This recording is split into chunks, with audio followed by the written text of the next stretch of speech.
Okay, welcome everyone. My name is Sarah from Study Adelaide, and as usual, I'm joined by Eleanor from Time Makers Consulting.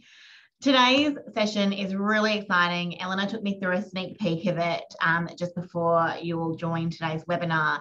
And it is chock-a-block full of really valuable information, tools, and resources that are going to make your job seeking plan really a success.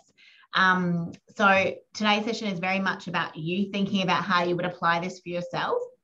And so as we go through, start thinking about your own opportunities and what you are looking for as a graduate in the workforce as well.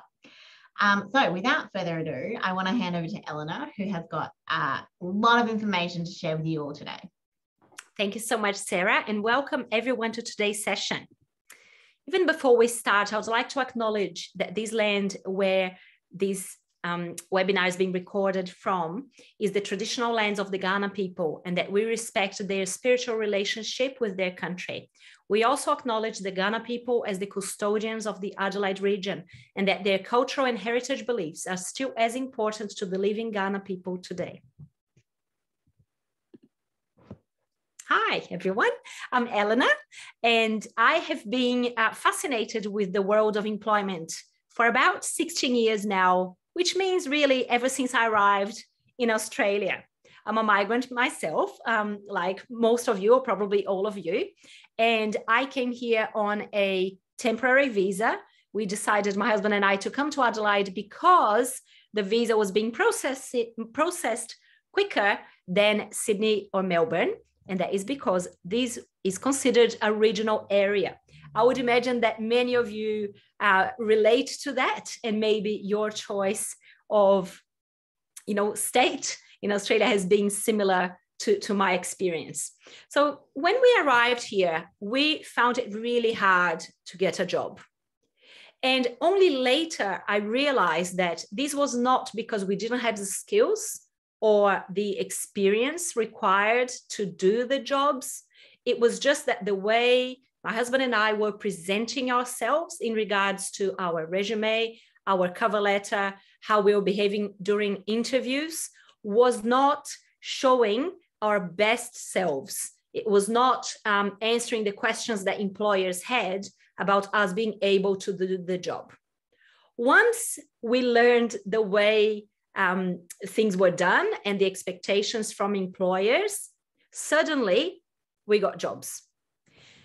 Ever since that happened, both my husband and I, we've been really committed to helping other migrants and international students, learn about the job market as much as we can, help with resume, cover letters, etc.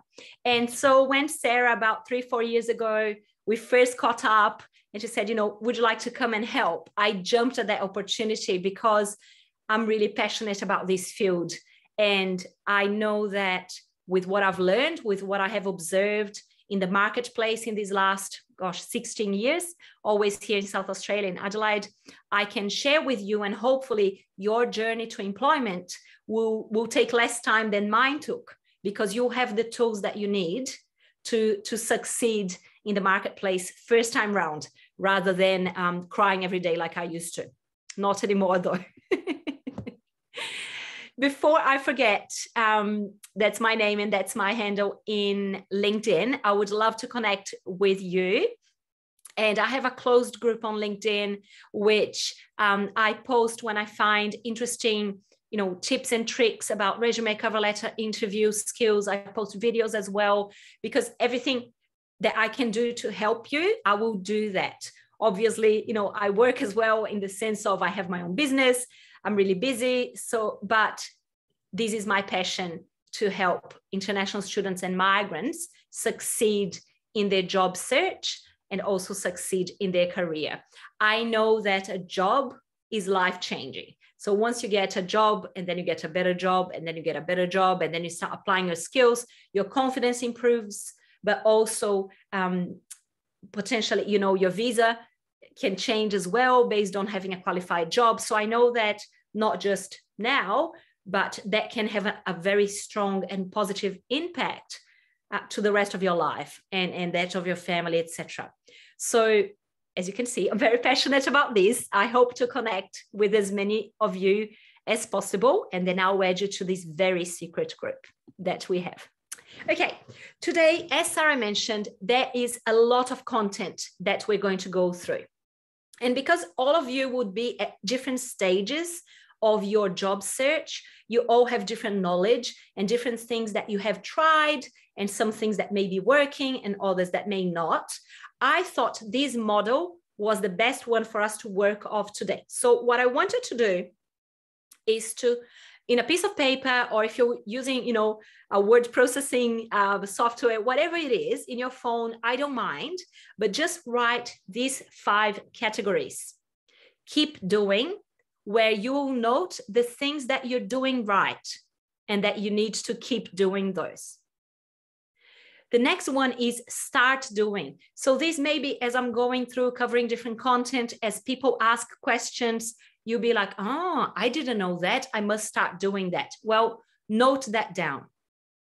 Things that you need to stop doing, that maybe you identify that that's not benefiting you or your job search and you need to stop. So write those down as well. And then what you're going to do more of and what you're going to do less of. Different strategies will bring different results. So maybe you will figure by the end of today what the strategies are, which work for you, for your profession, for your industry, some things that you're doing that you shouldn't be doing, and some other things that you're going to start doing from, say, this week or next week, which will help your job search. Everyone is different. You're all from different industries, from different countries. You have different experience in your home country. You've done different internships. Some of you have done volunteering. Some of you have not. You're all different. So I cannot say, hey, here are 3 steps for all of you to do. I can't, because you need to determine what your strategy is going to look like. And I think by having this model and making notes as we go through today's content, at the end of the day, you'll really be able to clearly identify the things that you need to be doing, and you will start doing and you keep doing and all of that. And then you can create your own plan based on your own notes. Because as I said, I can't do that for you because we are all different. Cool. This is an overview of today. So first, we'll start by looking at why is it harder for us as migrants and international students to find jobs? What are some of the barriers that I have looked at in massive detail over these last 6 years that I've been doing a lot of helping different migrant groups, but also international students from different areas and industries and degrees. And I found some commonalities about why is it harder, and I'll share those with you. Know what you can offer. So we're going to look at how you can identify your skills and skills that companies, employers, and hiring managers are keen to hire. So knowing how you can offer what those skills are. Next, we're going to look at 5 strategies for your job search. Now, you may not employ all of them because 5 is a lot, but you may choose 1 or 2 that you're going to try. And then try those for a period of time and see what the result is. And then maybe you want to change the strategy or refine it, change it slightly, change it completely. It's up to you. But you need to be the one testing what works best for your degree, for your skills, for your industry. And then I'm going to share some resources as well to help you, because I don't pretend that I can share everything there is to know about job searching skills in 2 hours, or now really 1 hour and 45. Okay, so as I mentioned just before, there are a number of strategies. In fact, there is a fabulous, really, really good book that helped me a lot when I was looking for jobs and looking at what to do, etc. And this book is called What Color is Your Parachute? And I have it noted at the end, so you don't need to write it down right now. But in this book, it talks about 19 job search strategies. And most people really will do 1 or 2. That's it. So there are a number of strategies available for job seekers, for those that are looking for a job or an internship, or some work experience in their field, whatever it is. There are a number of strategies. However, you need to think about, as we go through, what your strategy is going to be based on your personal conditions, preferences, what you're most comfortable to do, and how that will work best for you. So while I'm going to share a number of things, you think about what works best for you and what you're prepared to do. When I started working more closely with international students in particular, and that would have been 6 years ago. So I started teaching master's students as part of professional year program. I started teaching weekly how to get a job, how to keep a job, and how to get promoted. So looking at different aspects of Australian workplace behavior, Australian workplace culture, and what people can do to do well in that area. But this question kept coming up in my mind as I was meeting different students each week, which was, why is it that some people are getting jobs and others are not? What's the difference between those that do and those that don't? And I would hear like really sad stories every week of people, trying really hard, applying, and not getting anywhere. And it breaks your heart. I mean, maybe some of you are in that situation right now. It's really awful. It steals your confidence. You start thinking that you have a problem. And then some other students were actually getting jobs. So I started looking at what the difference was between those, but particularly I started interviewing those students who got jobs.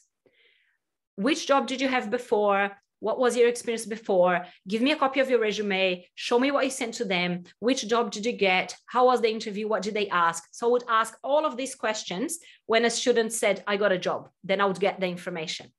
And by asking all of those questions, I actually was able to come up with a framework that, I sort of created, but which can help you, which are the main reasons why people were not getting a job or a job offer or an interview. And there are three main reasons for it, okay, as I found. And they are, there is a lack of local network. Now, all of us came from somewhere, and where we came from in our original countries, we went to school with people. We have a family community. Maybe we went to church or to the temple, or we went to a club or whatever. And we had people in that community that knew us, knew our families, knew, what we were doing at university. They knew us. Once we get removed from that community and we come to a new place, we stop having that all of those connections. And the more connections we have, the more we'll hear about opportunities. The more people end up like calling us and saying, hey, I've got this new role. I have this new project. I think you'd be really good at it. Well, we don't have that anymore, do we? Because we left that social capital back in our original countries. So a lack of local network is a big barrier to all of us when we move from one country to another. That's a big barrier for us to hear opportunities or job opportunities, project, internships, work experience opportunities that we could have, but because we don't have a local network or we have a very small one, we don't hear those opportunities anymore. The second reason is some of us may be unsure of the recruitment process and how it works. Now, I was certainly, all of these things, once I started testing these three barriers with different students, with different migrants, I realized that everyone I spoke to had those in the very beginning. So when we don't understand the recruitment process, for example, we don't know what a cover letter is, so we don't send one, or we are unsure about what a cover letter does. So we end up writing a cover letter all about us instead of tailoring it to the requirements of the job. or getting what those characteristics that they want in their job and including them in our cover letter. Or we don't send one at all. We just send resume, resume, resume to everyone. So when we are unsure of the recruitment process, that can be a barrier to us gaining an interview, because that's the first step, right? You send your documents, then you get an interview. Once you have an interview, then you can get an offer. But you're not going to get an offer just by sending your resume and cover letter. Resume and cover letter, you're just trying to get an interview. That's the next step. And the third reason is that, and I see this all the time, and I used to make that mistake as well, is that people apply for the wrong jobs. So they go, okay, I used to be a teacher in Brazil. I'm going to apply for teaching positions here. Oh, there's just a small problem that I didn't know about. So I'm applying for teaching positions. And the first question was, are you registered as a teacher with the Teachers Board of South Australia? And the first time someone asked me that, I said, with whom? I had never heard of it. I didn't know. So because I was not registered, maybe people were, getting my application, looking it up on the register of teachers. My name is not there because I'm not registered. Well, they cannot get me in for an interview if, even though I'm qualified, I'm not registered. Therefore, I cannot teach. But I didn't know that. So I just kept applying for teaching jobs without getting anywhere. And then feeling really bad that I was wrong, there was something wrong with me, when in fact, there was nothing wrong. I was applying for the wrong jobs, or I needed to get a registration, which I did, and then try again, which suddenly worked. So these are the three main reasons. And I think it's really important that you identify, with yourself right now, which of these three reasons, or maybe it's the three of them, which of them is your main barrier? Where do you need more help with, or where do you need to know more of, or meet more people, or whatever, so that you can build that in to your strategy or some of the goals that you're going to have at the end of today's session. So looking at each of those in particular, but before that, let's look at your local network. Very quick exercise, okay? In your home country, if you had to arrange an internship, would you know who to contact, which companies to contact? Or maybe, mom and dad, or maybe, uncle and auntie, or a cousin, or someone in your family would have someone that they knew that they could introduce to you. So would you be able to find that? I am pretty sure. Let's see, we have the chat going. Yeah. Fantastic, Sarah. Thanks for doing that. I've just realized that people are sharing what they think the main barrier is, which is great. And I think the lack of local network is the biggest one, because it prevents you. People talk about the jobs that we see on Seek and online and whatever. That's probably about 40% of all jobs. The majority of jobs are not being advertised, or they're being advertised through other channels. Like I heard only last night, someone I know, was advertising a job in a website that I had never heard about. It's, it's closed, it's for members only, etc. And it was advertised there. And I thought, oh my gosh, like I've been here for so long and I would never, ever have thought to look in this website, because it's a membership, you have to pay for it, etc., etc. It's only for women. Like there's a number of things that you need to abide by to have access to it, and it's paid. And yet this job went in there. So really the number of people that can apply for it, it's quite limited. And, I didn't know about that website. None of you do. It's very specific. And that's one place. Because our local network here is not as strong, or in some cases not strong at all because we've just arrived, this is a big barrier. And this is something that we need to work really hard to grow our network, particularly with people of the same profession and degree as us, or people that are already working in the fields that you want to work in. You see, if I was looking for a job as a teacher, then what would be the point if all my friends, like all the people I knew, were working in accounting? Like none of them, would be quite hard for them to help me. But if I had some people in my network who are also teachers, maybe they would hear about opportunities, or they could introduce me to someone, etc., etc. Same applies to you. This is an example I love to give, and it's very true. Think about a local shop. In this case, I love bread, so I put some pictures of bread. Let's say it's a bakery, which it is. If this bakery, so let's say husband and wife and the children who are adults, they work in the bakery. So it's a family business. They have one shop. They bake the bread, they sell the bread, they do everything. But they've been doing that for a while, and they now want to have their weekends off, meaning they want to travel, they want to do stuff, or maybe they're going away for a week. Well, they need to put someone in there to look after their shop, their bakery, while they're gone. Chances are they're not going to advertise on Seek or LinkedIn or any of that. What do you think they're going to do to find someone, guys? What are your ideas? Please use the chat. There's not many of us today, so I'm more than happy for you to post some ideas about how they're going to find someone to work, say, every Sunday at the bakery. They're not going to put it on LinkedIn. They're not going to put it on. Yeah, so ask Thank you, Petra. Yes.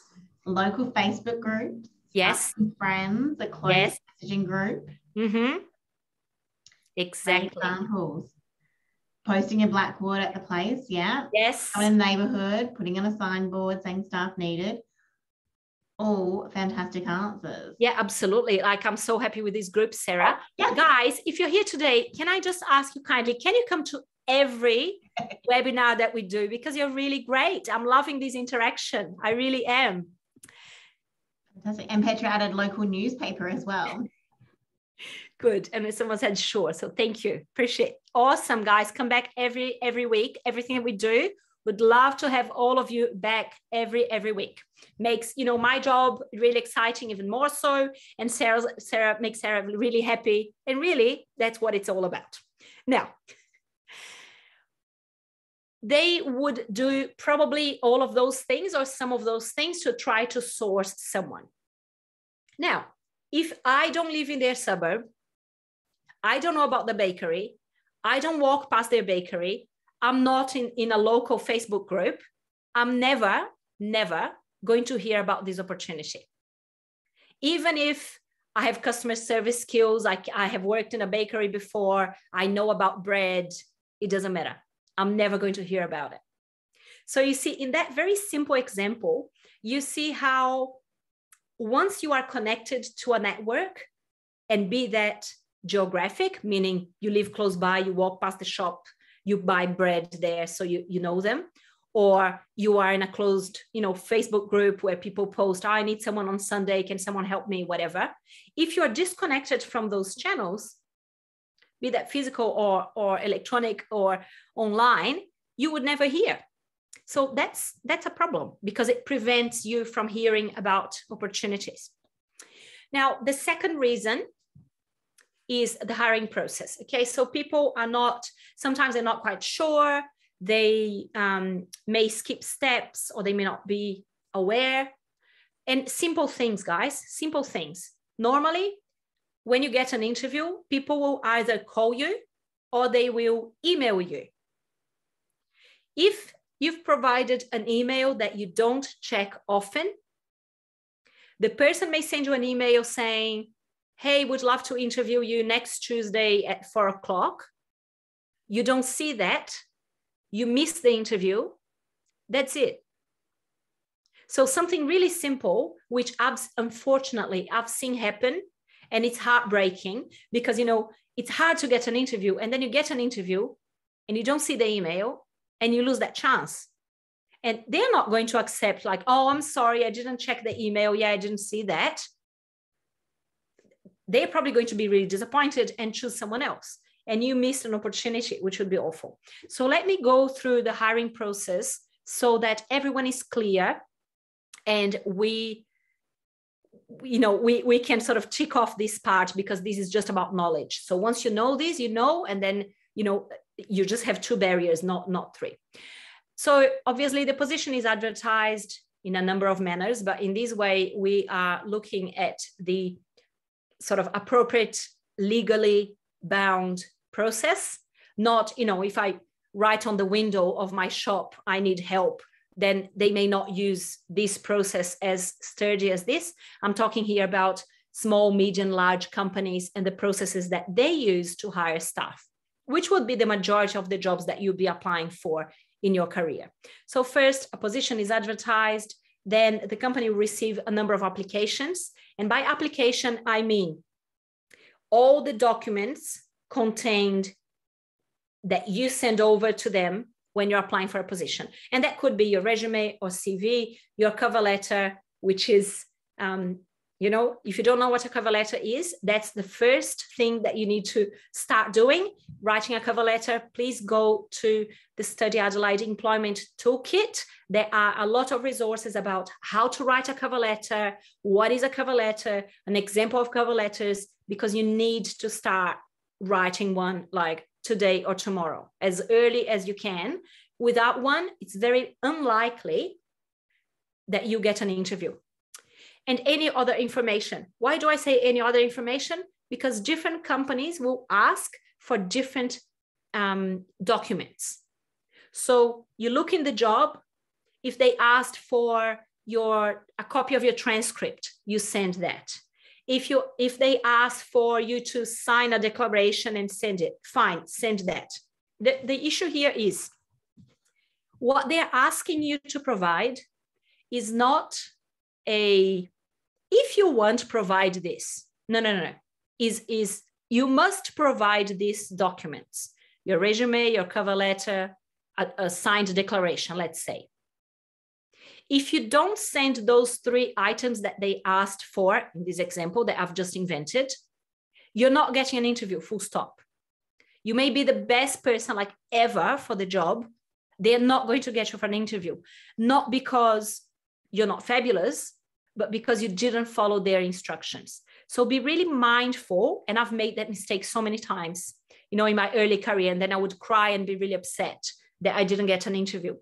Be really mindful to follow exactly what they asked for.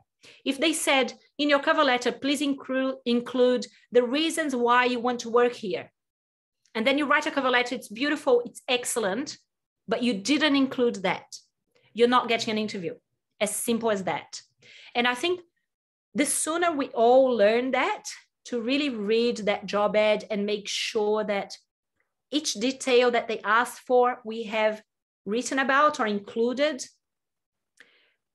the higher chance for you to get an interview. Okay. Then, based on the applications, the company will select candidates for a phone interview or for a test or for, a group interview or for a time delayed interview, which means when the questions appear on the screen and you just like talk and all you can see is your face, which can be really distracting and hard to do.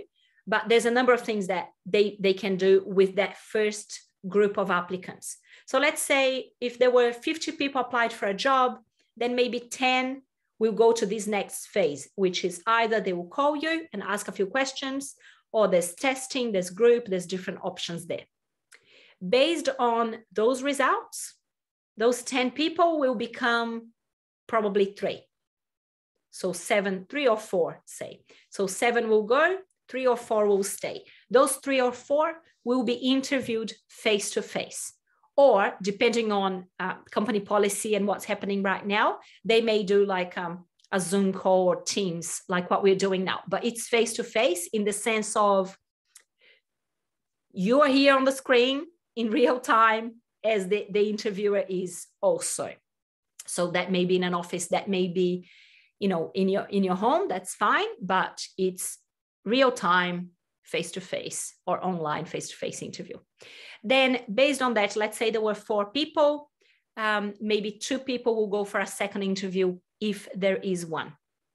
Then very quickly, once the company decides who they are going to offer, they will check references, they will do a police check, and they will do a medical examination or medical testing with the person. Now with medical, I used to be really scared of them because I didn't know what they were looking for. So, I wear glasses. So I'm like, oh, maybe it's because I wear glasses. So if I can't see far, they're not going to hire me. No, nothing to do with that. The medical mostly is to ensure that there are no drugs and alcohol ingested by the person before the interview. That's all there is. So they will ask you to, read some words that are really far, which is what I was scared of. They'll say things really, really quietly to see if your hearing is okay. Fine. They will ask you to stand in one foot. They'll ask you to do different things. Fine. It's really the urine test that you have to provide, which is what it's the make or break of you getting an offer.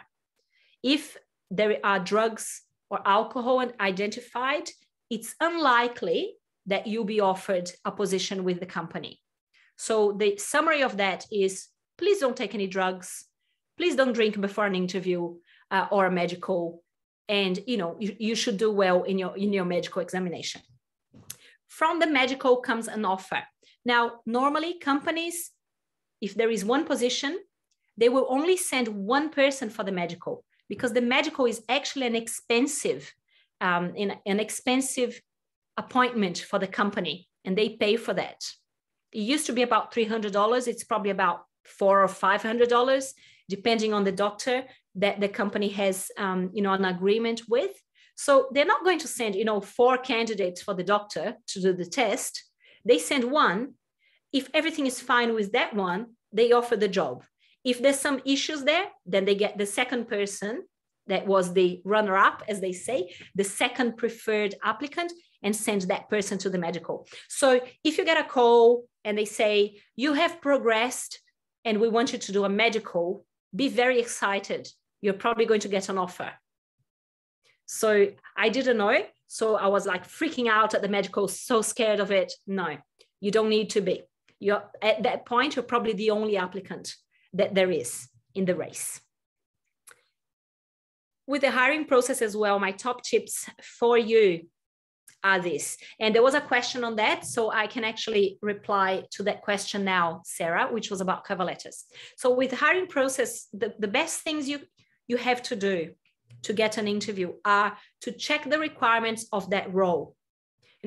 Go through the requirements. Can you do that role? Yes, no. If you can, do you have evidence? How do you prove that you have either done that before or that you have the knowledge to do that task? And then be very clear about those examples in your cover letter so that they can clearly see, here's the requirement, here's how they can do.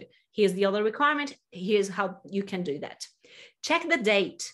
I've made that mistake, unfortunately, more than once. So I hope you never make that mistake. Never.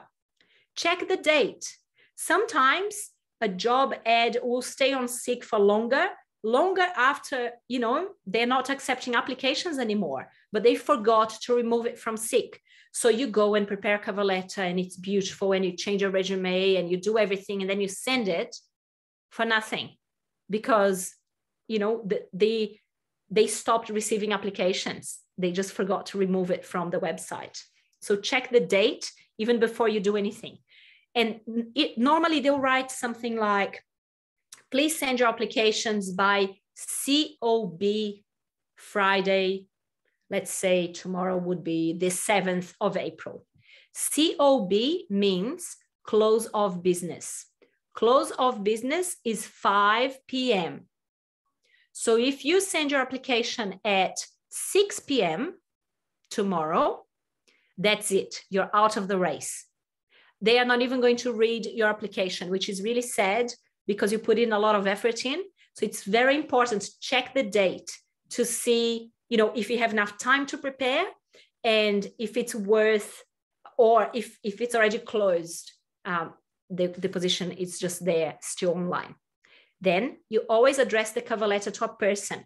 Now, one of the questions that we had in the Q&A today was, I'm applying for a position. I don't know if the person is male or female. How do I find out? Well, sometimes, Sarah, what's your advice on that?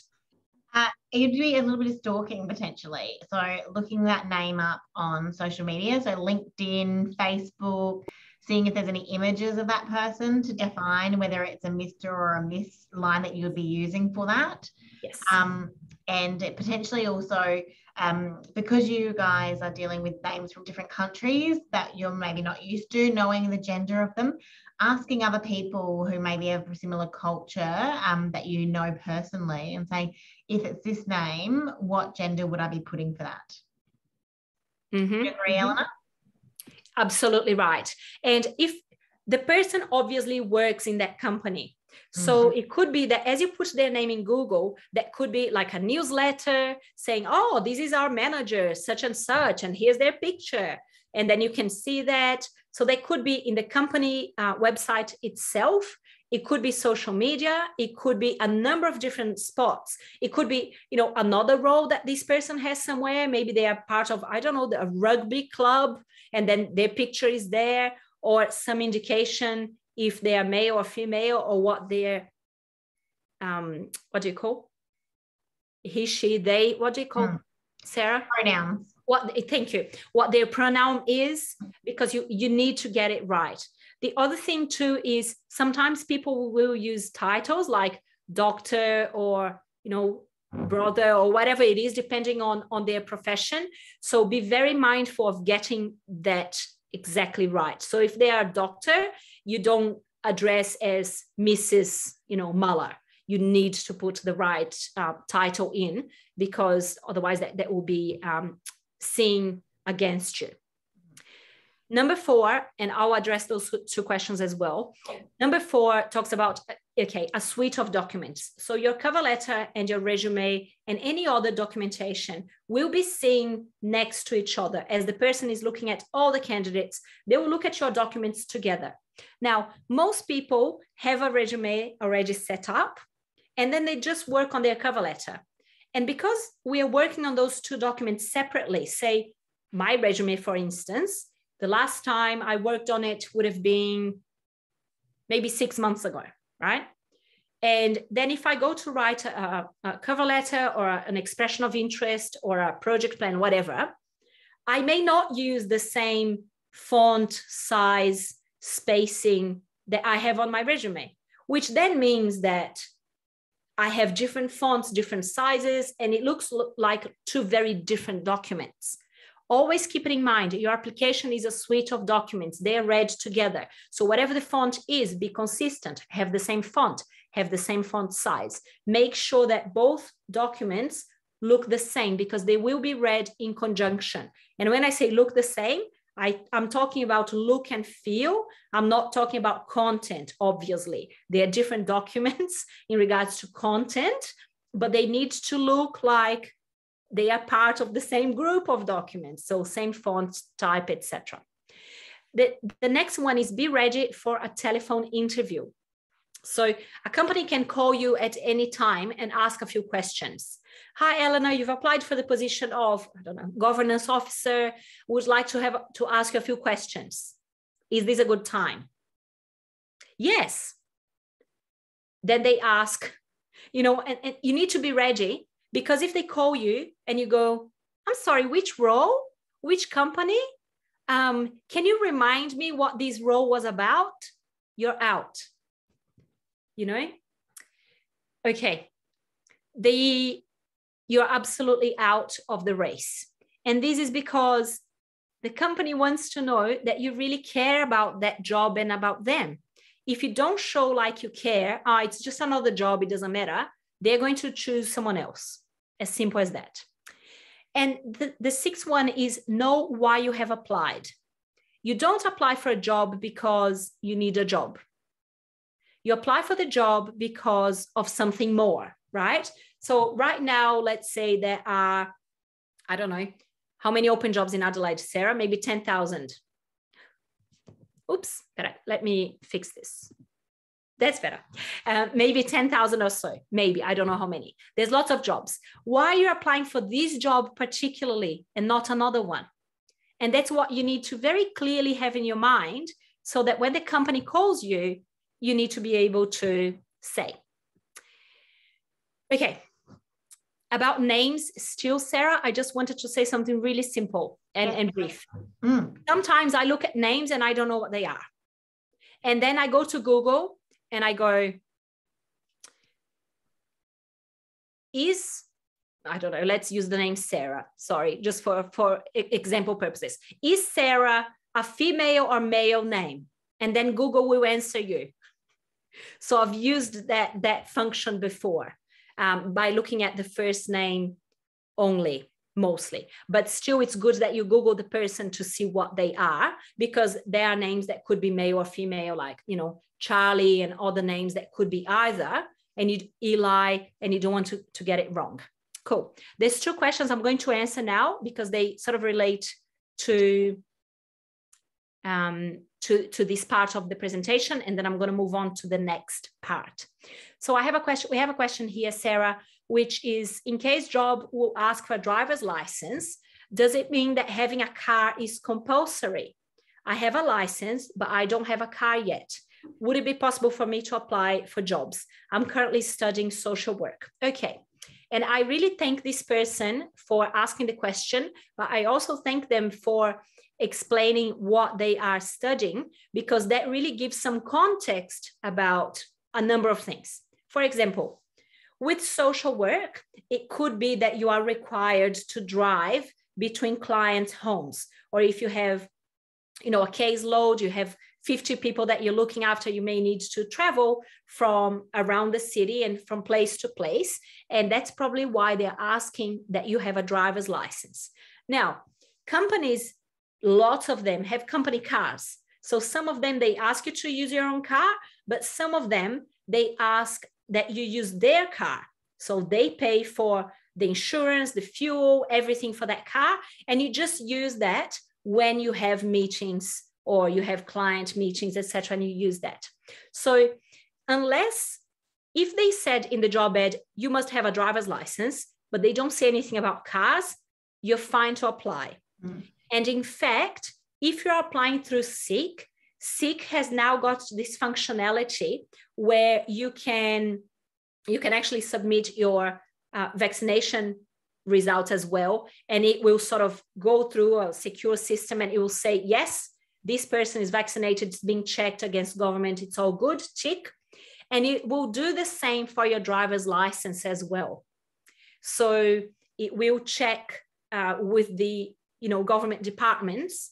It's not going to provide your driver's license to employers, but it will sort of add a driver's license checked for this candidate, and it will sort of tick, so that when you apply for a job, the employer can see straight away, okay, vaccinated, if that's what they ask for, and driver's license, and they can see that very quickly that you have that. So in those two instances, you wouldn't even need to have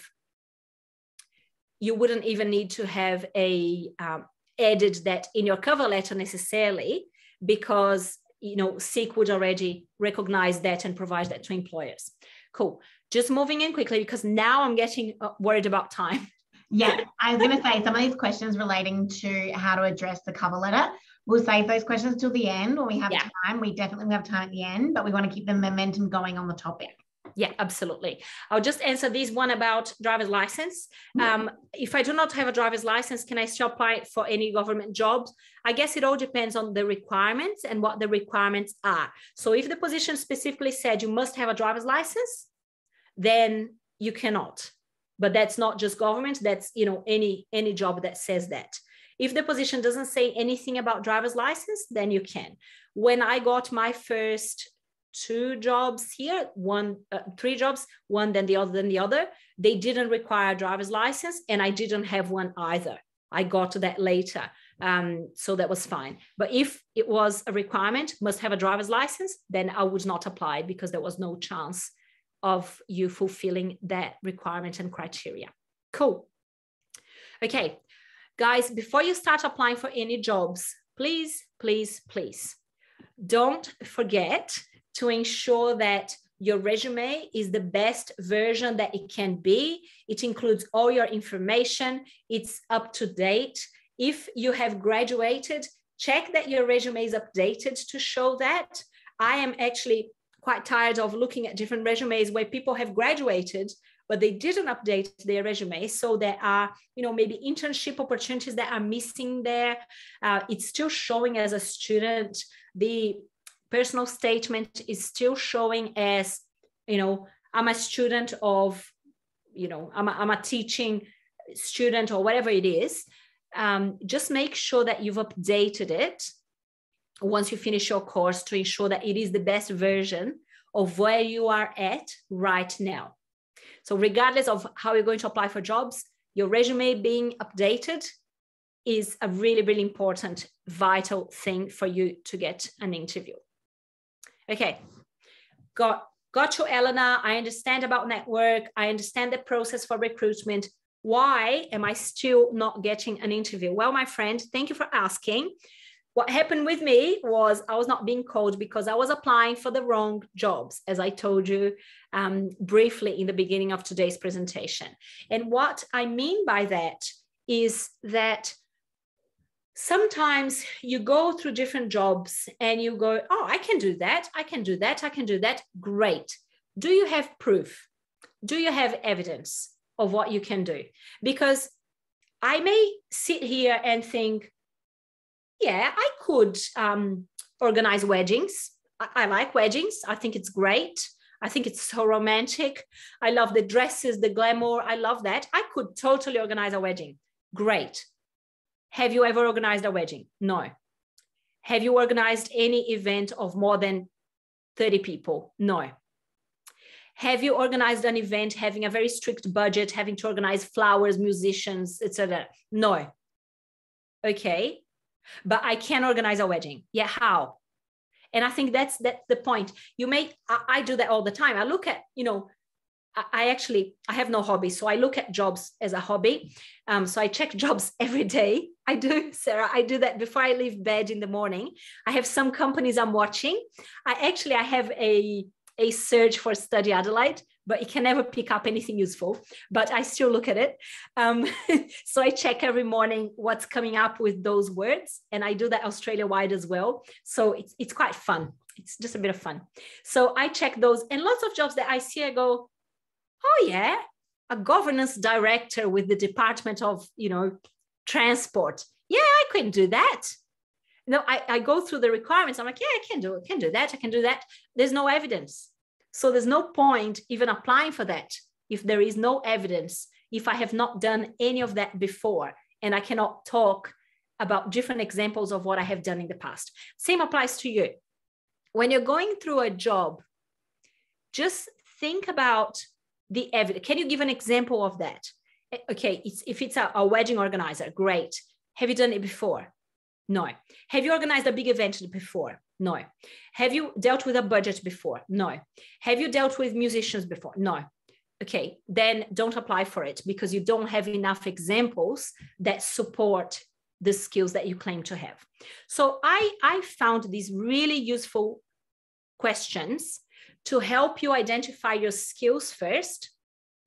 And I really need you guys to do this because it's really going to help you, and it will help identify which jobs you should be applying for, and you will have a good chance of actually getting an interview for. So these are the questions that I want you to think about.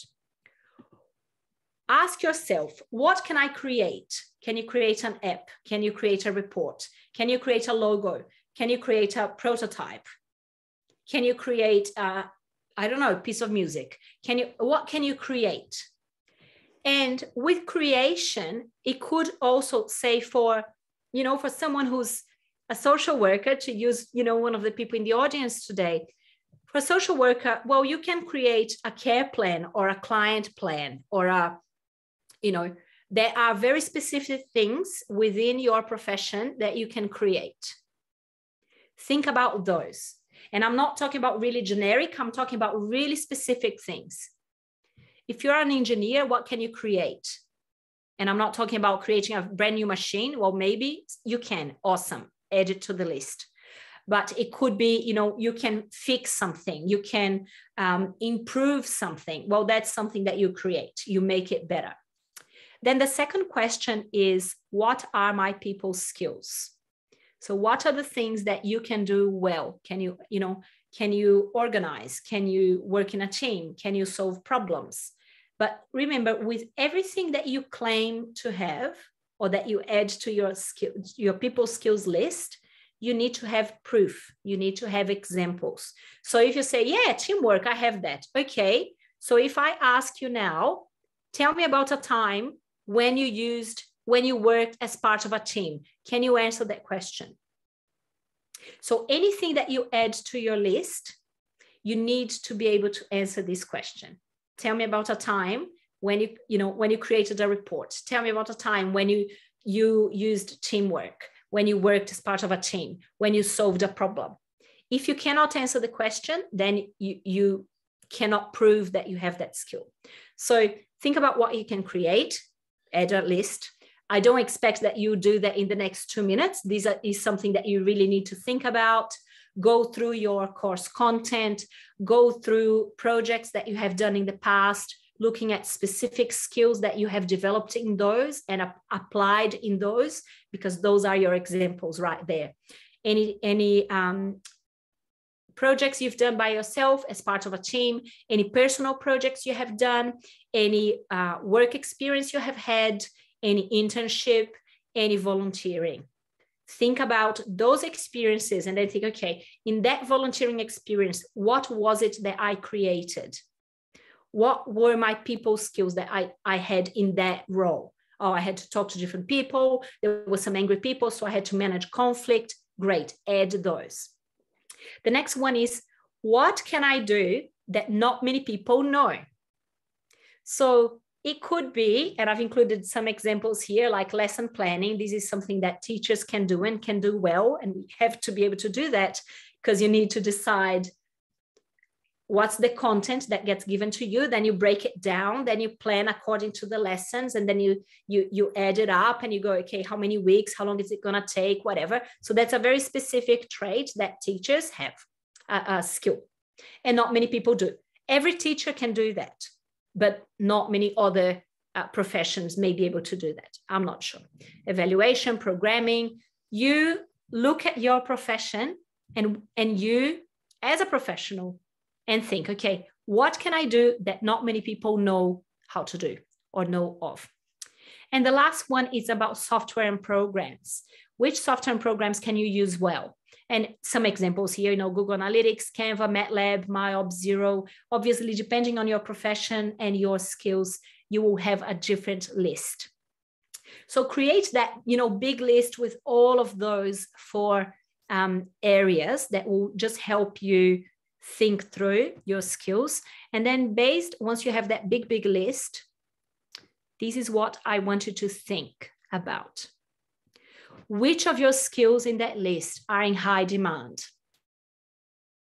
And I bet that it's going to be the skills that are more technical, that are more specific than the, or problem solving or, communication skills or reading and writing, etc.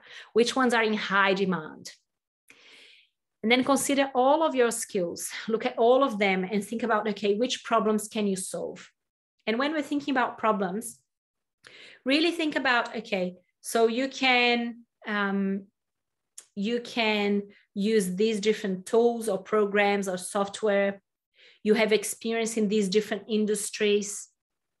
How does that match? So it could be that you end up, let's say you did an internship in a pharmaceutical company, or work experience in a pharmaceutical company doing something, and then you went on and you did accounting. Well, maybe because you have an understanding of pharmaceutical company, maybe you should be applying for accounting or finance roles within a pharmaceutical company, because you can unite both things. they will prefer to hire someone that has an understanding of the industry as well as of the technical skills than to hire someone who just has the technical skills, but not the industry knowledge. So really think about, look at everything that you have and start thinking about how things cross over and how you can use some or all of your experience to become really in demand in different industries. I cannot tell you what that would be for you because I don't know all of your experience and everything that you can do. But once you start really noting all of your skills and looking at those cross references between skills and industries and experience you've had, you'll be able to start seeing that. And then for future planning, you would identify skills or experience that you might want to gain to make yourself more valuable. So if you have an interest in a specific area, start looking at, okay, what skills do they value? So what skills do you need to learn to be able to apply for roles in that area? Now, if you're interested in an area that asks for, 20 skills or 10 skills, and you have one of those, which means you need to develop 9, well, chances are it would take quite a while to develop those 9 skills that are required. It would be best if, say, there's an area that you're really interested in, you already have 7 or 8 of the skills, there's only 1 or 2 missing, or 3. That's fine, that's feasible. You can develop those in the short term, say by the time you graduate or within 6 months to a year, you can work towards. But if it's like a lot to develop, then it needs to be a longer term plan, which may not be for next week or August. So you need to consider that, but it's always good to have sort of that future planning in place so that, I'm going to learn this next and I'm going to learn this next, so that you're always developing and becoming more in demand. I just want to also show you Seek Career Advice function because it's excellent, but also because once you have the skills in place and you have your list of skills, particularly technical skills, you can use this function, which will help identify which jobs you actually should be applying for. I'll tell you a secret. What most people do is this. Let's say I'm doing accounting, just for the sake of, this exercise. I'm doing accounting. Great. Then I'll search for accounting jobs. So I'll go graduate accounting, accounting assistant, accountant. And these are my 3 search functions. Well, if I go by the skills that I have first, it could be that there are other jobs that have different names, but similar skill requirements that I could be doing, but I not even know that they exist because I'm searching by title, I'm not searching by skills. So Seek will let you search by skills, and I think it's excellent. So how you do this is very simple. Let me show you. It's this part here. So you go to, as you can see here, sorry guys, I will just go back to show you. So it's called Seek Career Advice. You click on there, this screen that I'm showing you will appear. Then you go to the next part where you will enter your skills and experience. And then based on that, Seek will provide you, like I can see here, most skill matches. So look at your skills and it will show what types of roles there are. And look, I've done this with different skill sets and different tests that I ran on Seek.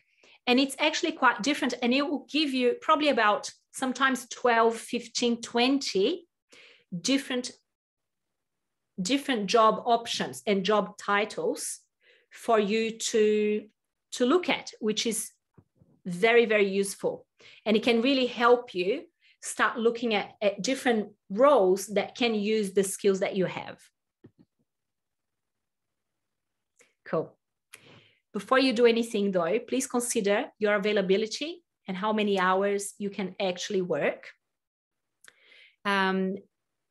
Companies get a bit upset when people that can work reduced hours apply for full-time jobs. And some people will do like very strong applications and, will go to the interview and the company is very keen, very happy to hire them. And then when the offer comes, the people say, oh, actually, I can only do 20 hours. Well, the companies get really upset because they feel that people were not truthful and were not upfront about their circumstances. And I've spoken to quite a few students who did that in the past. And they said, oh, I thought they were going to offer me, just 20 hours. Well, if the company is saying, I need someone full time, because that's the job that I have and the amount of work, it's unlikely that they're going to change that for the person. So if you want to go down that path, do it, but be upfront about how many hours you can actually work, so that at least if people are progressing through, they know of your circumstances, rather than sort of hiding that and surprise, I can only do 20 hours. And the company's like, well, why didn't you tell me like a month ago? Anyway, the other thing you need to consider also is your previous experience. I have seen lots of students that once they arrive in Australia, it's almost like their past stays in their country of origin and they start a new life, which I understand, but then their resume has got nothing about their experience before, their education from before, the skills that they acquired before. And, when you come here to study or to live or whatever, you bring that with you. So it's only fair that your previous experience, your previous education, what you've done before, be considered and comes into your resume and comes into your examples. And when you go to the interview, you mention that as well, if it's relevant for the job you're applying for. And then the other thing that you will consider is your current resume. And I know I said this before, but I'll tell you again, it needs to be current, it needs to be complete, it needs to be that marketing document that represents you. Okay. Also, you need to know this. There are different contract types that may be offered and that may be available when you go on Seek and you do different searches, whatever. Casual means when they need your help, the company will call you. So you don't have fixed hours, you don't have fixed dates. You just know that when they need, they'll call you. If you're available, you go. If you're not, you will not. That's the arrangement. So there's no guarantee of hours, of days, of anything. I've seen casual staff that for the whole month, they may not be called in at all.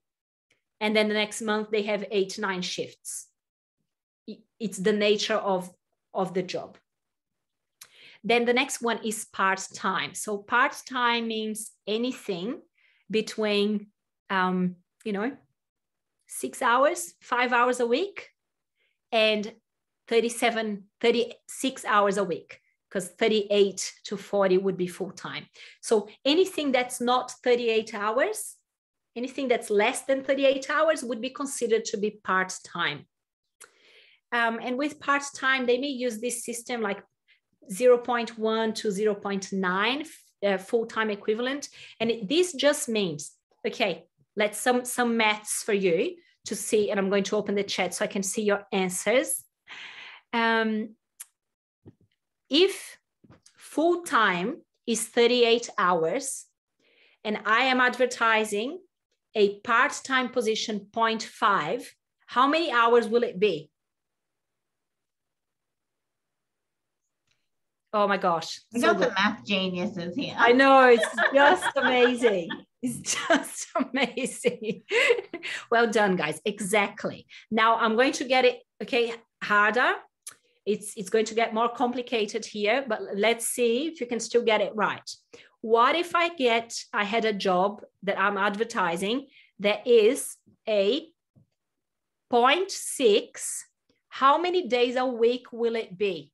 Think about these, guys. It's 0.6. How many days a week is it? If you were to do a full day's work, is what you're saying. Oh, love it. Exactly. That's 3 days a week. What about a 0.4? How many days a week?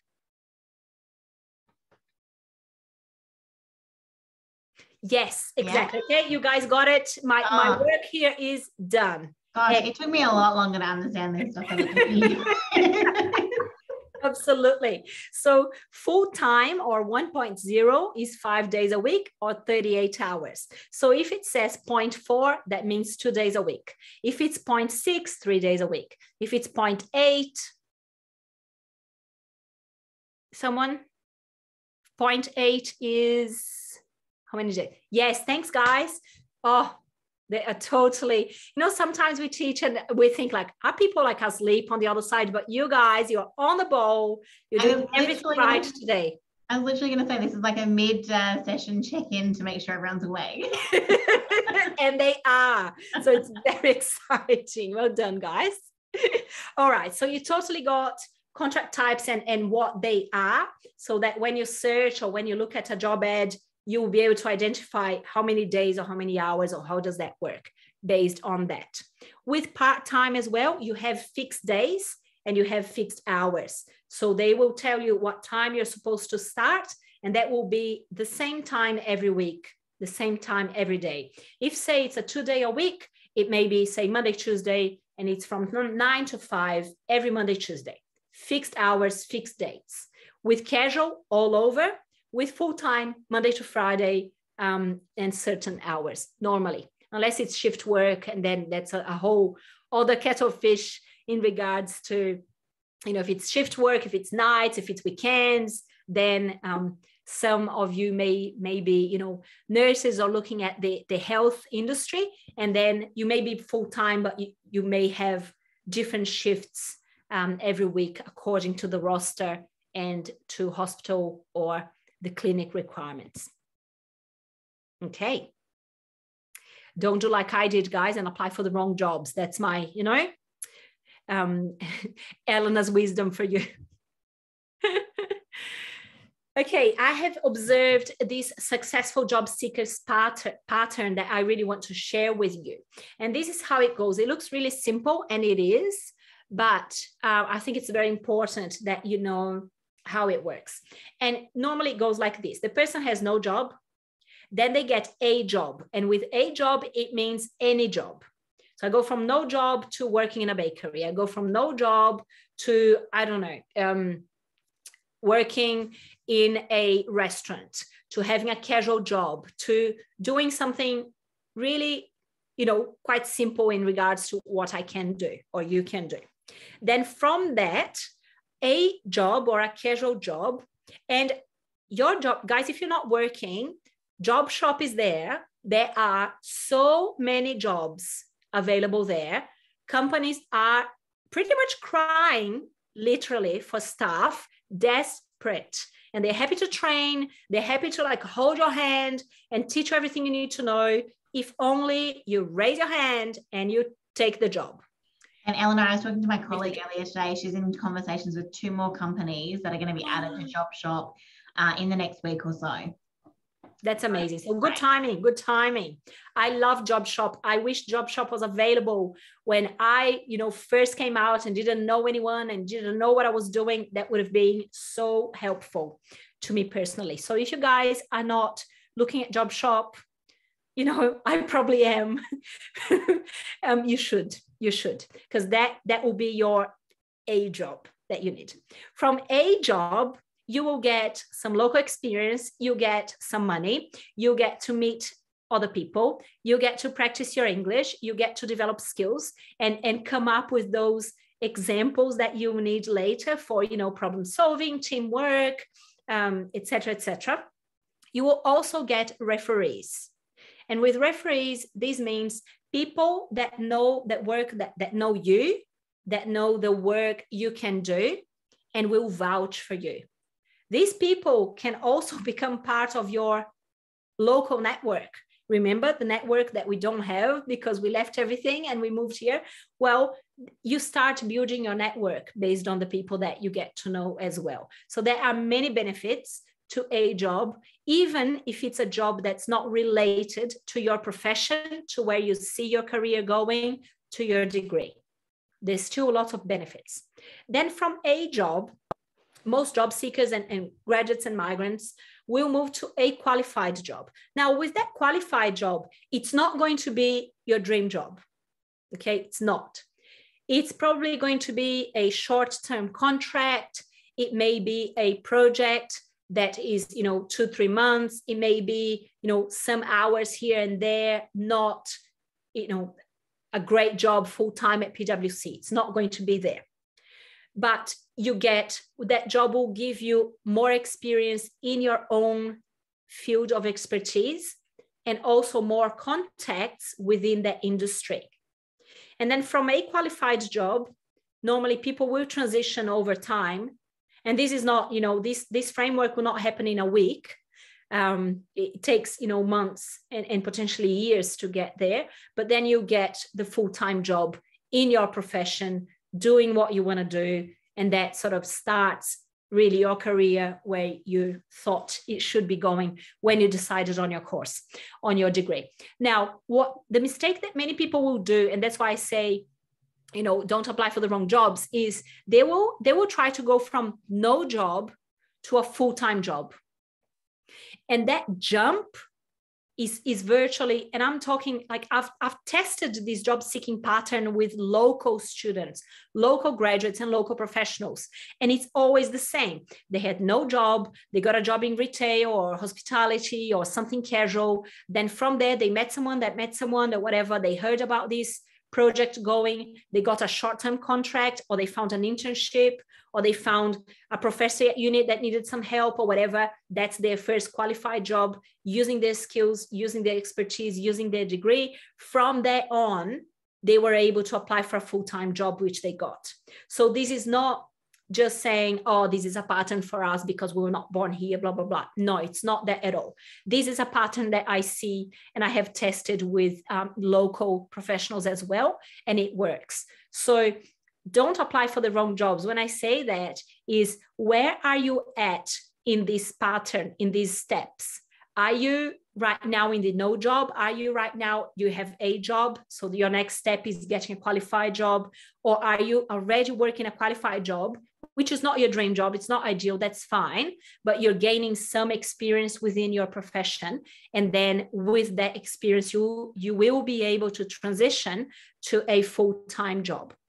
Identifying where you are right now, it's really important so that you are applying for the next step that you need to be in, and not skipping steps, which will diminish your chances of an interview.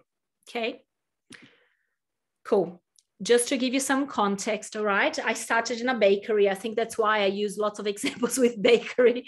My neighbor worked in a bakery. He was a migrant as well. We spoke to him. They needed some help over the weekend. I went and worked at the bakery. That was the first, the first job I've ever had. From that, someone owned a carpet shop and they were going away for 2 weeks and they needed someone to answer phones. So I did that. And then from that, someone else, and this is going like months in between or weeks in between. It's not all, neat and tidy, but someone had an online shop that they needed help with, someone again to answer phones. So I did that. With those 3 experiences, suddenly, even though they were really short term and they didn't pay a lot and, they were not amazing, but those 3 experiences, they gave me 3 different referees. The 3 referees could say that I arrived on time, I worked hard, I did my best. They could talk about different little skills that I had developed, or some skills that I have shown, like organization, communication skills, and whatever. And because of that, I was then able to get this 12-month contract as a personal assistant in a larger company. And then because of those 12 months, I got the next job. And then because of that next job, I started moving within the company and having different roles. And then I became a manager, and then I became a BA, and then I went to the strategy team, and then I opened my own business, and then they were my client. And, everything sort of happened from there. But when I was at the bakery, I never in a million years imagined that, 15 years later, I would be running my own business. I would have, so many clients. I have to turn people down. They're waiting for me. I would never imagine that. Never, ever. because you can't see the future. No one can. But the same way that things happen for me in the, no job, a job, a little bit better job, qualified job, full-time job, dream job, the same will happen to you. But don't waste as much time as I did applying for wrong jobs, not sending a cover letter. If they ask for a specific document, I was not sending it. Oh, I'll just send my resume. That's a waste of your time. And it just brings you great discouragement and makes you upset because you think you're the problem. So looking at those three aspects, local network, what the process is for recruitment, and the last one, which is applying for the wrong jobs, really try to, improve your network, learn more about the recruitment process and apply, ensure that you're providing everything that the company or the recruiter has asked for in your application, and then really thinking about which jobs you're applying for. If you have all the examples required, if you have all the checks and balances, all the licenses, everything that they ask for, but also that you're not going from no job to dream job, because that is too big a jump for you to bridge. I'm not saying it's impossible. I'm just saying it's hard to do. So it's better if you go step by step, you have a better chance of getting where you're going faster and not getting as upset in the process. So really think about where you are at right now, because that then determines what your strategy going forward is. Cool. Speaking about strategies, my friends, let's look at some strategies. So strategy one for job searching is obviously the online strategy, which is the one that most people will use. So people will look at what are the jobs based on keywords or what have you in the different platforms, and then look at those jobs and apply for the jobs as they see fit or think they can apply for, and they do. With the first strategy, what I wanted to give you some hints and tips about is that before you start searching, please set up your Seek profile, and your Seek profile and your LinkedIn profile as well. They must mirror or be the same as your resume or be very similar to. So, even as you upload your resume on Seek, it will capture dates, titles, etc., and it will pre-populate it for you. So you don't need to type in everything. It will do it for you automatically, but it needs to see, same date, same title, same job responsibilities, same information, and the same with LinkedIn as well. If you're not going to keep it updated, let's say your LinkedIn profile, for instance, it's better that you don't have it than that you just have like your name and, some information, but not all. It's whatever you're going to have, ensure it's updated. But with Seek in particular, because it's just easier for you then to apply for jobs and also to be found by companies. And the better way to search for jobs. So Sarah and I, we've done a whole session about the clever person's guide to Seek. And I sort of got the best bits to share with you today. And I think this is one of the best ones, which is the better way to search for jobs on Seek and how to not miss opportunities. Most people will search by keywords. I don't want you to do that.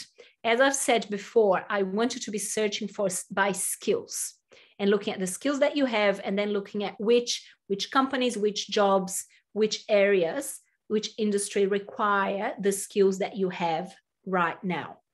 And that will be very helpful. And I bet your colleagues, your competition, who are the other students doing the same course as you, they will not be searching like that. The second thing that I do, that if you have time, which you need to invest on this, would be by search by location. And you can see here, I've done that for quite a few months. I was looking at every job that was advertised in South Australia, like all of them. And at the time, I think it was 200 jobs a day. I would check each of them. It would take me about half an hour, but I was checking each one, because sometimes companies will name jobs with like strange names or different names. And if you're searching by keywords, it will not pick up. So that's one way to search. I would also go by where, and then I would go for listed at. Can you see here, listed anytime? Okay, two things. You search for where, then you search by work type. I would always, if you can only work limited hours, then I would search for part-time, contract temp, and casual vacation, these three. The casual vacation aspect, vacation, it may be full-time for 4 weeks before Christmas or after Christmas or something like this. And it could be that the timing of when they're asking for is actually the time when you can work full-time hours. So I think it's still worth searching with these filters in place so that you're not missing any opportunities which you may be able to do. The second one is here, anytime. So the first time I checked that, I would go South Australia, SA, anytime, and then, contract temp, casual vacation, part-time, and search. And there'll be thousands, and then you go through it. It will take a long time.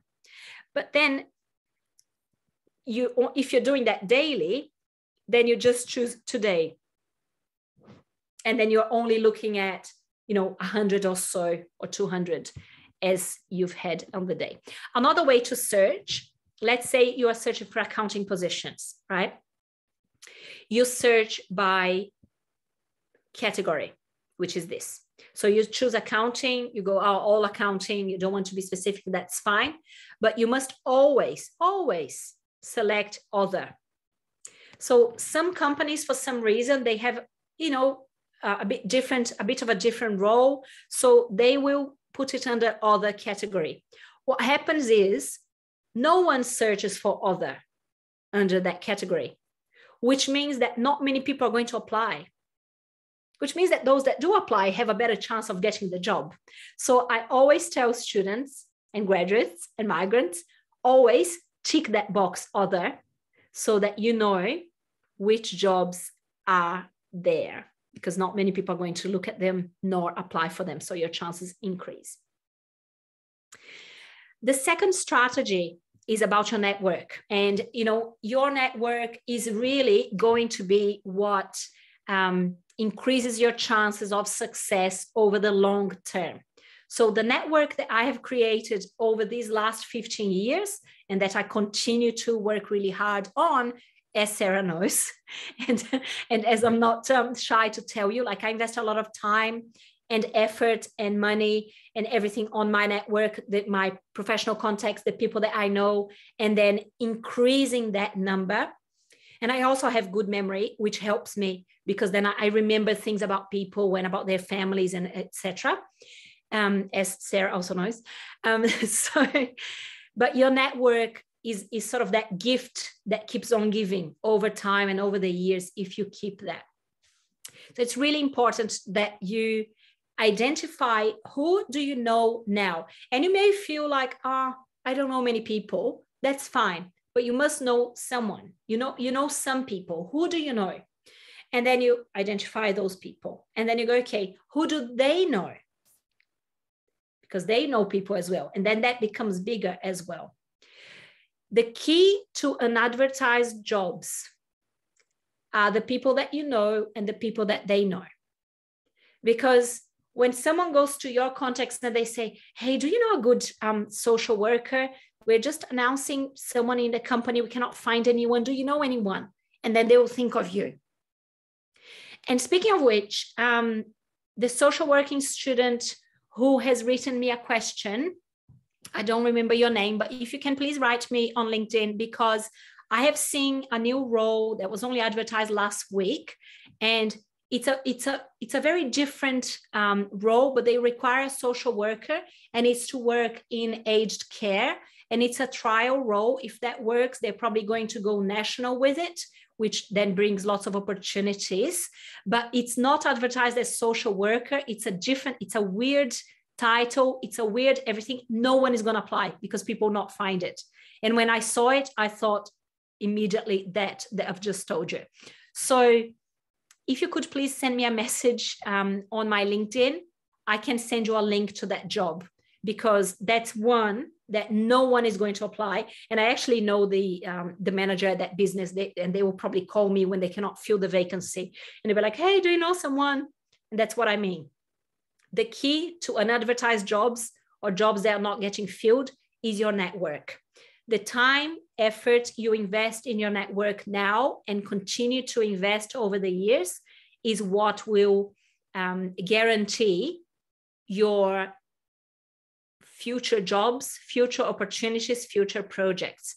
This strategy, though, it's not a 5-minute job, and it's not something that, you know, you do for 2 months and then you start harvesting the benefits. No. This is a very long-term strategy, but the benefits are incredible. So you need to trust me on that. Sarah. Yeah, Eleanor, I always love to give the story attached to this one, and you've heard it so many times, but I'll share it again. So when I was a student, I did a placement with a company, and my manager from that was a referee for me for a couple of jobs, but for this job in particular at Study Adelaide. And she was so actually well connected with the previous chief executive at Study Adelaide as well, that they actually never really got to have a conversation about my reference check. It was all missed calls and voicemails. And in the end, there was enough communication between voicemails that they trusted each other's answers. And then obviously a couple of years down the track, I'm here at Study Adelaide and we need someone to come in and do some work for us. And I've obviously maintained my relationship with my referee as a long-term industry contact of mine. And they mentioned how their role was winding up and they were looking for something new to move on to. And we happened to be looking for someone to come into Study Adelaide and do a 3-month role, just to fill a position that we needed some assistance with. That was 5 years ago. That person is still here at Study Adelaide. They performed so strongly that we created a role to keep them here. And so, you know, it's not so much, they were a referee for me. So they did something amazing for me, but in turn through my career and opportunities, I was also able to bring them in and give back. So whilst at the time now, you might feel like these relationships are very one-sided because you really want something from them, you don't know what's going to happen with your career and opportunities where you can give back or keep them, that relationship alive. So always think about a long-term context and how can you work together for the betterment of both of your careers. Absolutely, Sarah. And thank you so much for sharing that. I think it's a great example of how, you know, networking really is a long-term investment. And at some point, you will be able to help each other. I mean, I had someone who helped me, you know, when I first came out, she was the first one to give me a chance and give me a job. And last year, I was able to give her quite a big client of some work that she could do.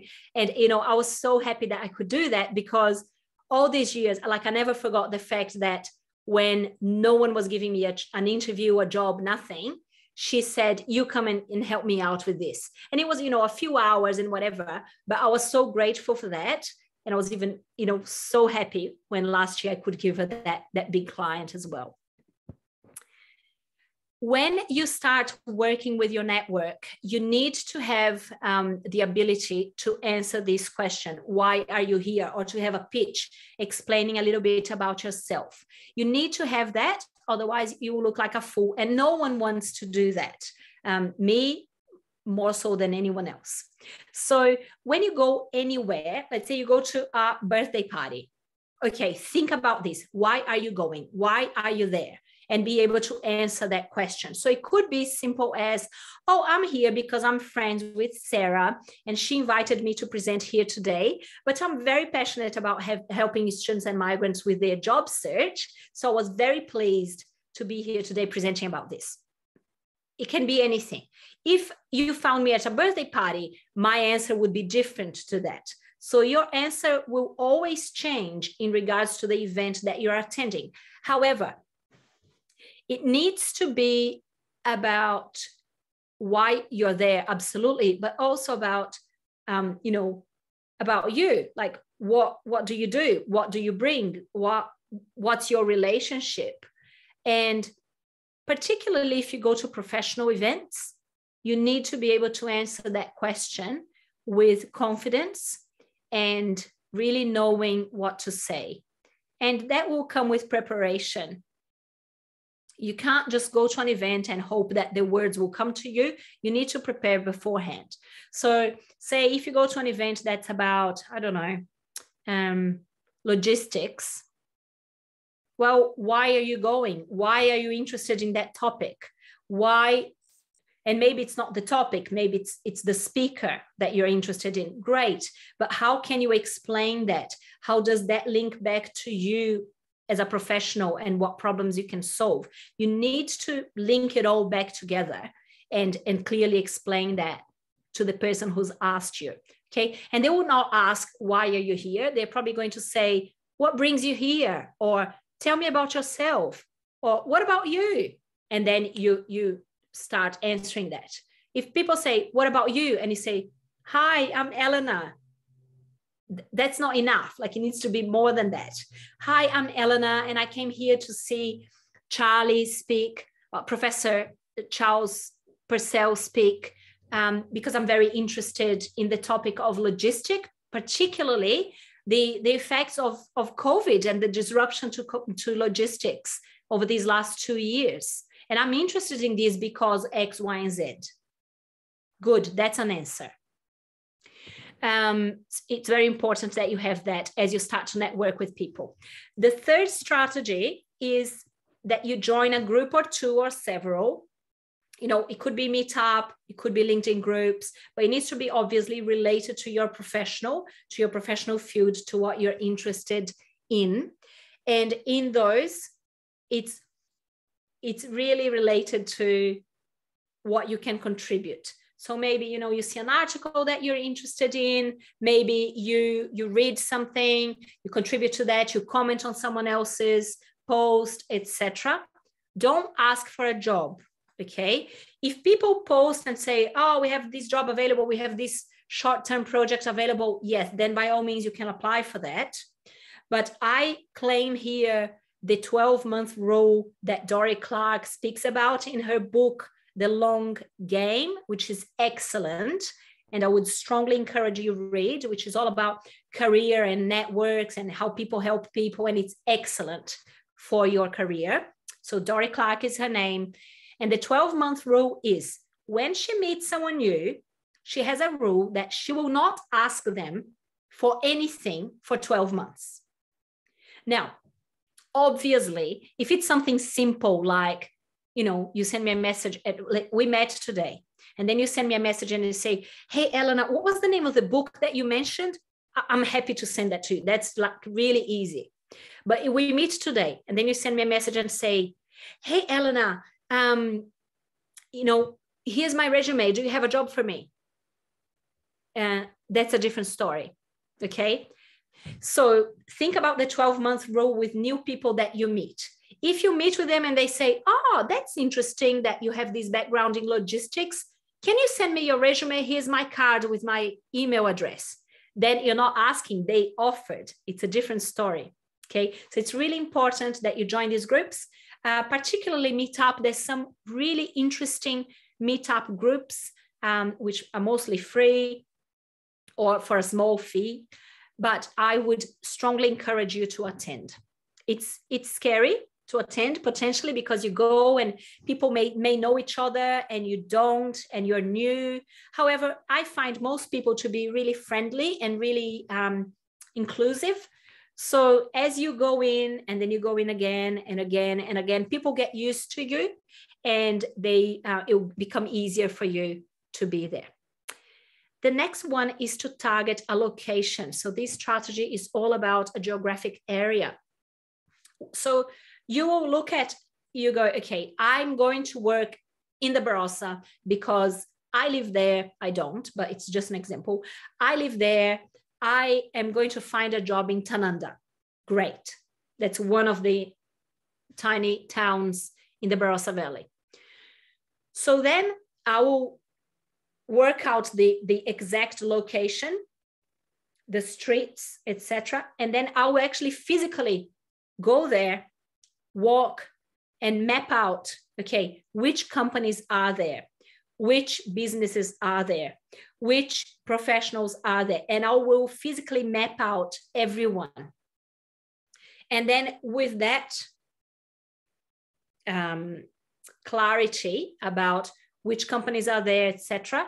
Based on that, I will then decide which of those companies I can help with my skills, expertise, with my degree, with what I can do. And then I will write to them directly. So I'm not waiting for them to advertise a position. I am being proactive and writing them.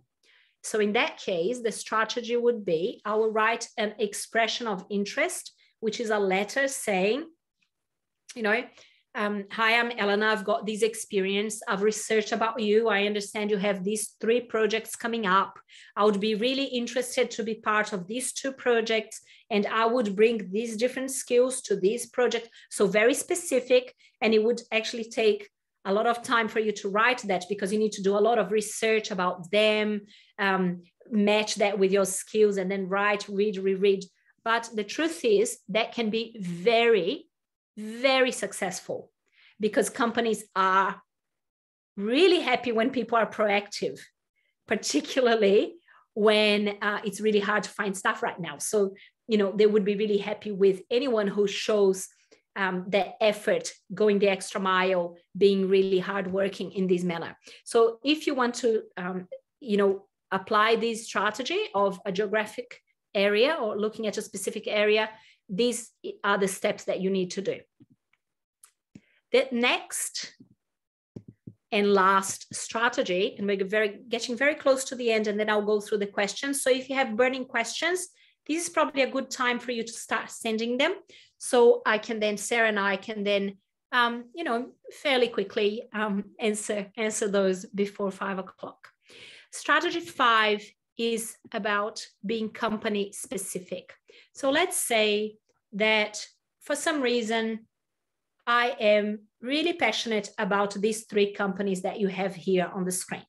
So Regis Aged Care, they are a massive national company that has a number of quite high level and super high standards, lots of corporate governance in aged care homes. And I really like them, so I want to work for them. The one in the middle is the District Council of Yankalila, who is a council in the beautiful area of Karikalinga, Normanville, and Yankalila regions. I love the area. And let's say because I love the area so much, I am targeting them for a job. And the third company is CoreLogic, which is really the owner of RP Data, which is where you see how much houses are selling for. But I believe they're also the owner of realestate.com, which really makes sense. Yes, I only found that recently, but it makes sense because they collate the data about all the sales, and then they can also present what's for sale, how much things sold for, etc. It's very clever, but they're they're good companies, so I like it. So let's say for me, I'm targeting these 3 companies. Then I'll find out everything about those 3.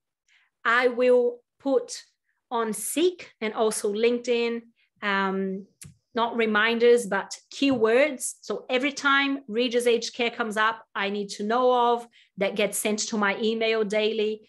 District Council of Yankalila, same thing. CoreLogic, same thing. So that I receive those daily. I want to be the first to know when they have any jobs available. And here it's not about, I'm an accountant, I want an accounting job. No. It's like, I'm an accountant and I want to work for Regis, Yankalila, or CoreLogic.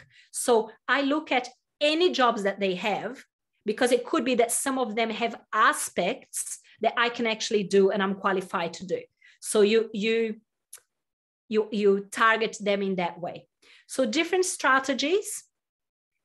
In this case, you could also approach them with an expression of interest if they don't have a position available, but you really want to work for them, and then explaining your skills and where you see yourself, etc.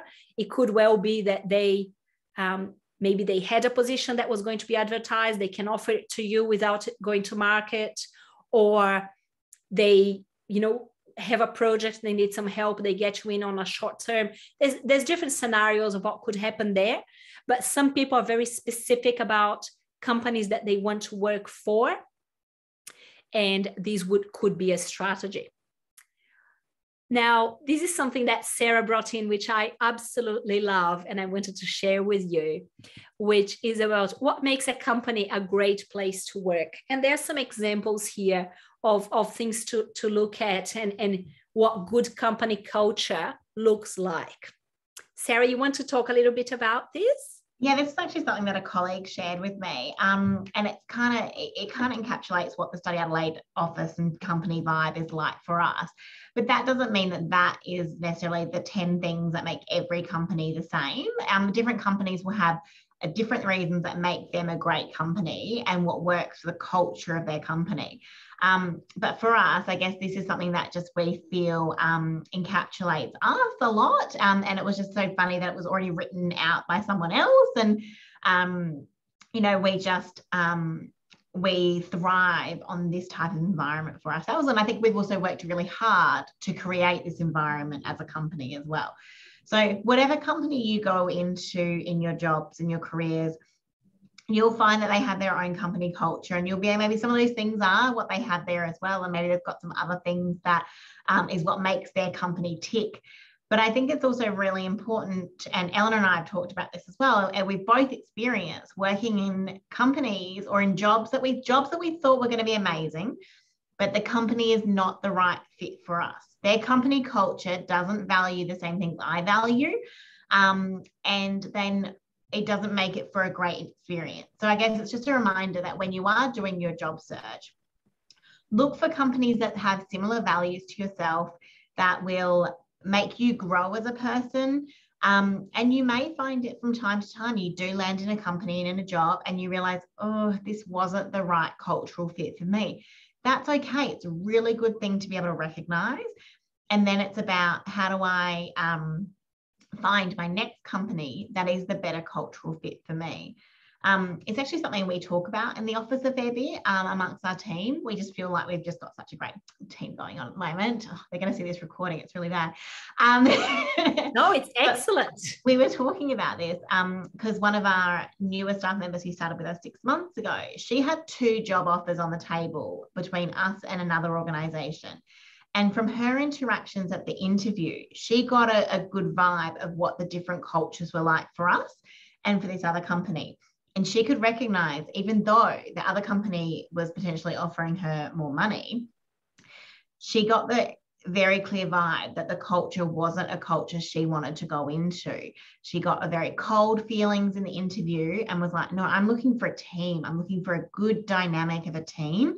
And I'm not going to get that with the other organization. So, it's really something you will learn throughout your career, how to read the clues and the flags that are made apparent throughout the whole recruitment process.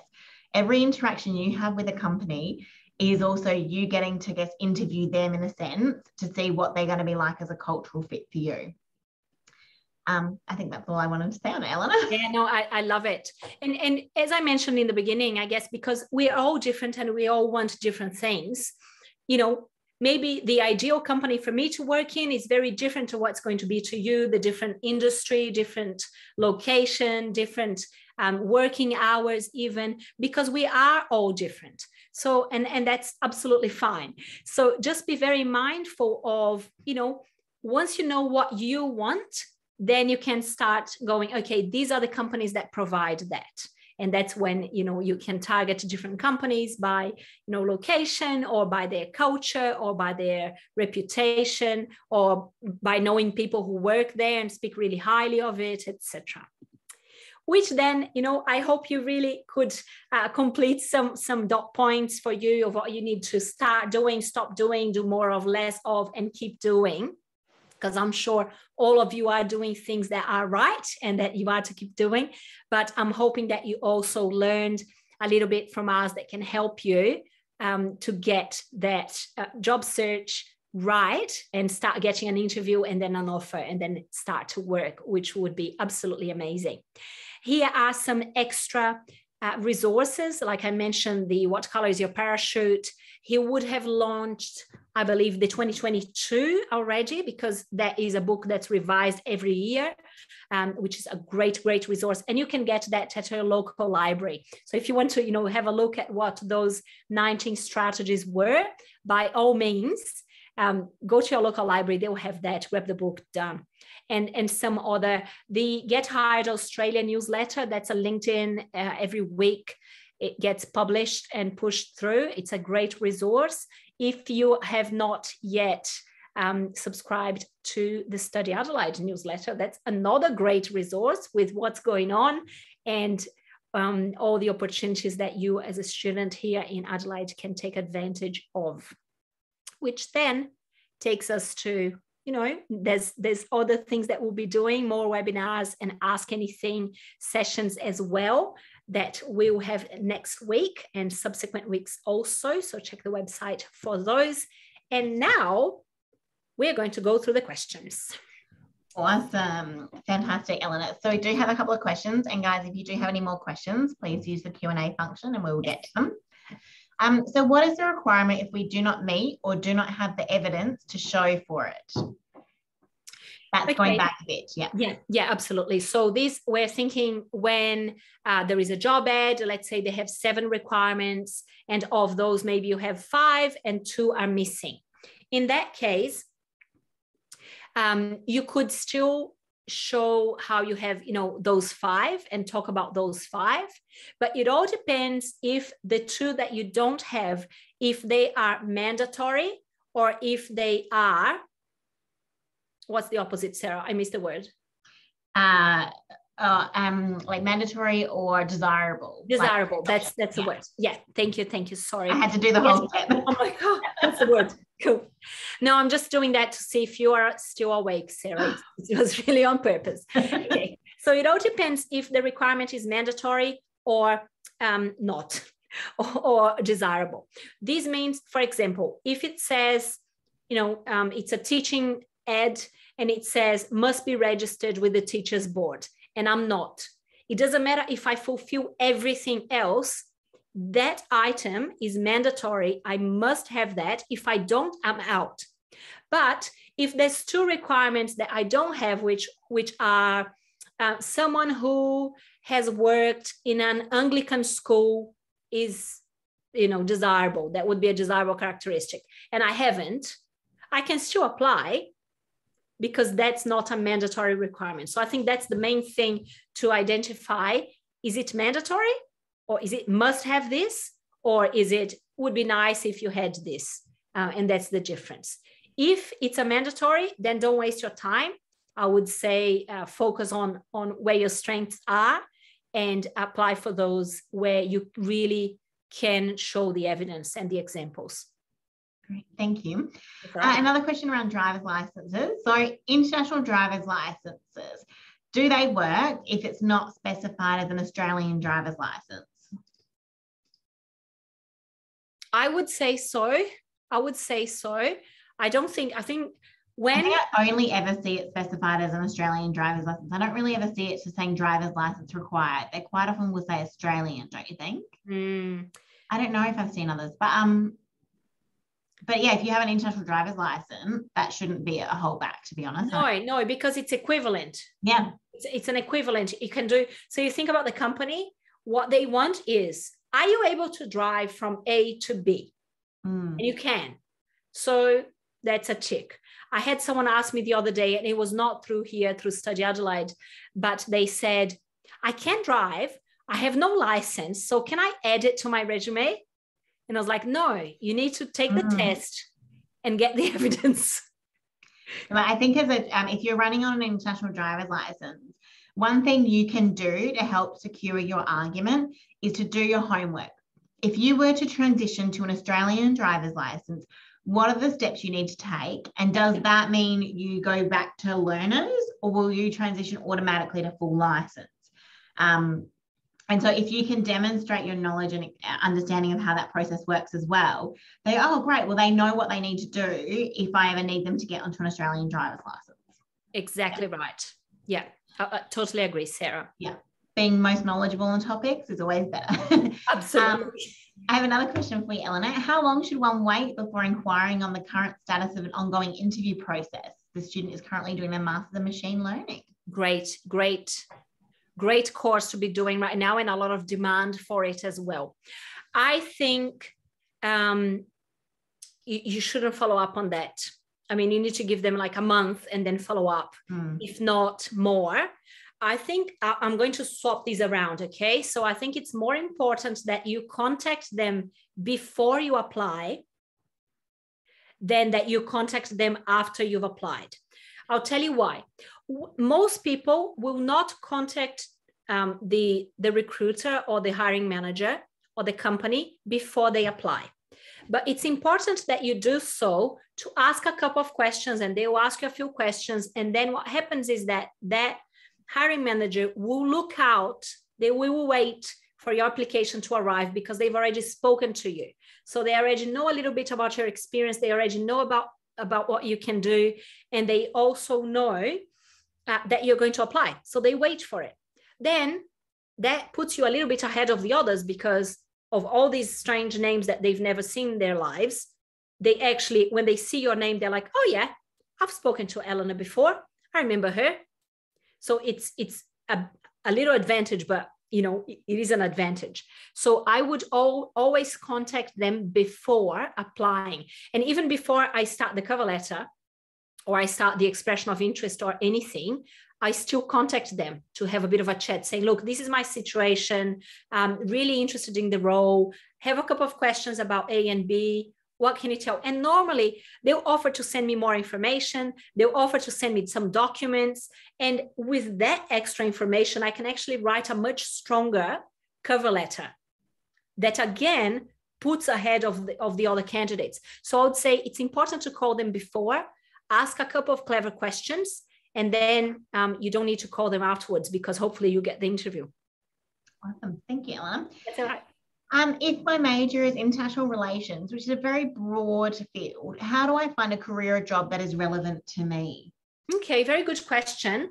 And I'm glad you asked that because through the process that we've done today about skill set, and with the help of the machine learning that Seek has got sitting behind it, once you start putting the skills and the specific technical things that you can do as part of your degree, Seek will then magically list and show you which careers or which job titles require those skills.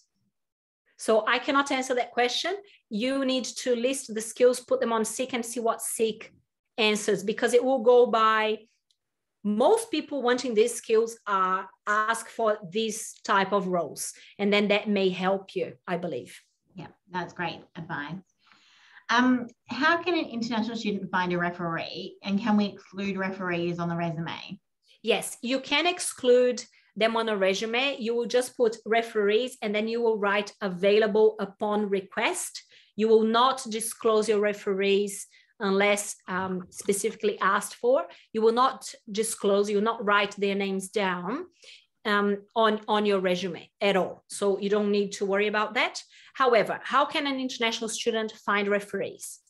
Well, if you are doing a casual job, then your team leader, your supervisor, your manager will probably be a referee. If you're doing a volunteering work, or if you're doing an internship, or if you're doing a project, some of the people that you're dealing with as you are going about your life and doing different tasks can be your referees. So it doesn't necessarily always need to be a manager in a job that's relevant to your degree. It could be volunteering, it could be internship, it could be project at university, it could be casual job. It could also be people that know you professionally because you've worked with them or for them in your country of origin. That's absolutely fine. But it's best as you start to get relevant experience here in Adelaide, then you can start to exchange, I guess, the referees, sort of drop the referees that you had from your original country to referees that you have here that are local. I think that's a good plug to next week's Ask Anything as well, around like how to find a job with little or no experience, which also means you have limited referees. Yes. We'll have a long discussion about that next Thursday as well. Definitely. I have one last question before we wrap up. So we've only got about 2 minutes. This student's done a bachelor's, honours and master's by research from Pakistan, and they have 2 years of experience as well as an agronomist, but not 100% similar to the agronomist positions here. You know, can you advise what to do that they can get a position like that here? On the other hand, they've also completed a master's in tourism and hospitality leadership here in Adelaide. So they're confused about which way to take with their career. What advice could you give this student? Okay, it's very specific, but it's also very hard to say, just, you know, considering the paragraph that you've sent me, because, you know, normally with career advice, it's, you know, an hour and a half, 2 hours, where, you know, there are tests that are done, there are different considerations. There is obviously a resume analysis, there is a skill set analysis. It's not something that, you know, I'm able to answer in this manner. However, what I would say is you need to think about what is it that you want to do. And that's the first step. So you mentioned, so you have experience and you've done a degree and a master's in agronomy in your country of origin, and then you came here and you did tourism. And, you know, so which side do you like more? Can you look at tourism that's specific to farms? So can you, like, how can you combine maybe both things in a way that you're getting your strengths from each area and the knowledge that you have and combining them? I don't know. I think the best way would be for you to do that exercise that I've outlined, particularly in regards to skills. And once that's done, you can clearly look, okay, these are all my skills. Put them on Seek and see what Seek will recommend in regards to these other jobs that these skills are in demand. And then you look based on that, if that makes sense for you or if it doesn't. I think for you, because you've done you know, degrees in different areas, the most important question is, what do you want to do? What are you passionate about? And that then will drive all the rest. Awesome. Thank you, Ellen.